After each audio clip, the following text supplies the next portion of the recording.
ఈయన 21 ఇయర్స్కు ఇవ్వాలే నేను ఉంటే ఎడ్యుకేషన్ మినిస్టర్ యంగ్స్టర్కి ఇస్తాను అన్నాడు. నీ ఎడ్యుకేషన్ మినిస్టర్ నీ దగ్గర ఉన్నది. నేను రేవంత్ రెడ్డి గారిని చెప్తాను రిజైన్ చేయండి అని చెప్పేసి, దయచేసి రిజైన్ చేయండి. ఆ ఎడ్యుకేషన్ మినిస్టర్ రిజైన్ చేస్తే మీ దగ్గర యంగ్ ఎమ్మెల్యే ఉంది కదా, ఉన్నది పాలకుర్తి తేజస్వి, ఏమో పేరుంది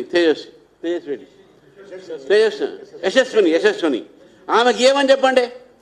ఇంత మాట్లాడుతున్నారు కదా, మీ దగ్గర youngest MLA lady MLA, educated, foreign returned, మీరు ఎందుకు ఎడ్యుకేషన్ మినిస్టర్ పెట్టుకున్నారు?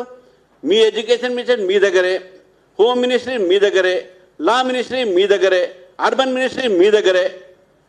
వేరే మినిస్టర్ దగ్గర ఏమున్నాయి నాకైతే తెలియదు, కానీ అన్నీ మొత్తం మీ దగ్గర ఉన్నాయి.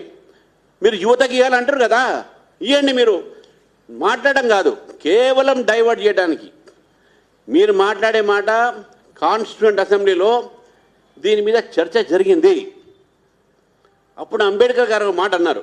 ఎందుకంటే అంబేద్కర్ గారు చెప్పినట్టు మాట మీ అందరికీ తెలియజేయాల్సిన అవసరం ఉన్నది.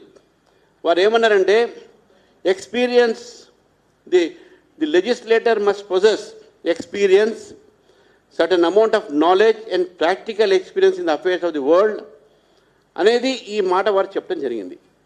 ఇది ఆ రోజు ఉన్నటువంటి ఒక framers of the constitution with their own wisdom then ఇది 25 సంవత్సరాన్ని నియమించడం జరిగింది.